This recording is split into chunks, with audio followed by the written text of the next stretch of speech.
It's been about 7 years since I've had an Ison carb sitting on my table in my room.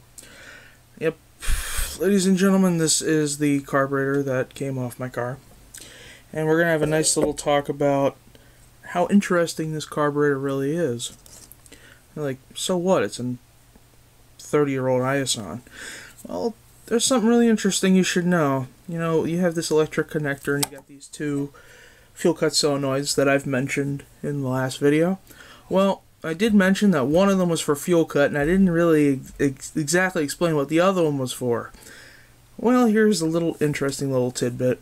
You want to know why you can pull almost everything off this carburetor and yet still are able to drive it perfectly? It's because all you really need is a total of 4 things to make this system work.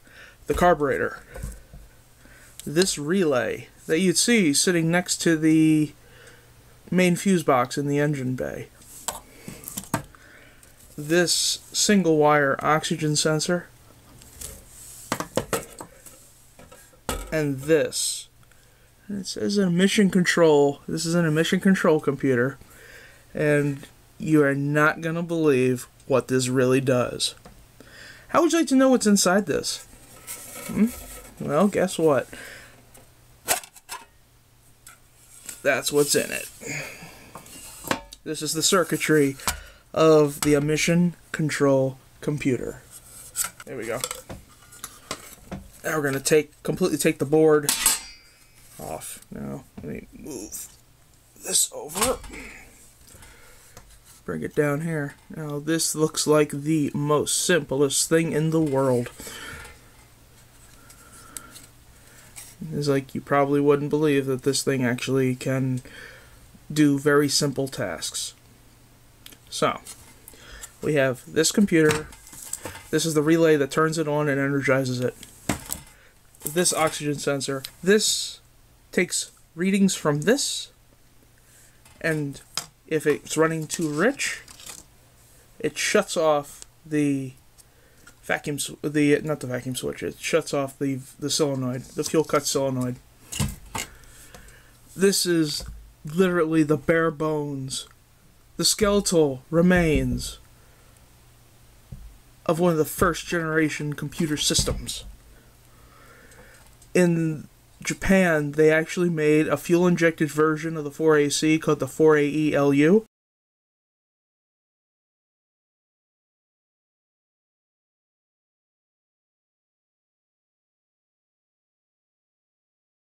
Which I will provide a link in the description on how special that engine is, along with, it'll show up a picture and whatnot. It was the first ever lean burn computer system. According to information that I found, this thing is almost identical to the computer that is used for the 4AELU, except the fuel injection system circuitry is a lot more complicated. But a lot of the stuff inside here is identical, and get this, it even uses the exact same one-wire oxygen sensor. This is the beginning, the genesis of modern computer inside engines. And I'm actually blown away. I really am.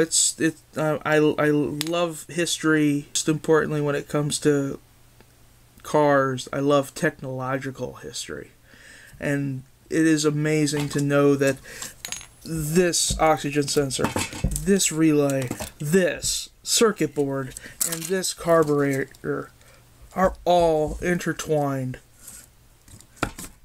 Now for one very important little tidbit. If you ever remove this carburetor and this oxygen sensor, if you decide to pull this out, take this out too. This computer is behind the passenger side footwell where your foot rests on the, next to the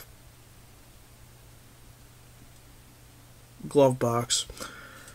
So, if you don't take this out, this computer, but you take this out, a few things will happen. your charge light will come on, and your alternator will refuse to charge. For some stupid reason, they put this in the same line. This relay is in the same line with the charge light relay, and if you remove this but keep this, your charge light will come on and your alternator will refuse to charge. That's one stupid thing. It says on this Micron. That company still exists. They still make computer chips. This is not a chip. This is a resistor. It's a ceramic resistor.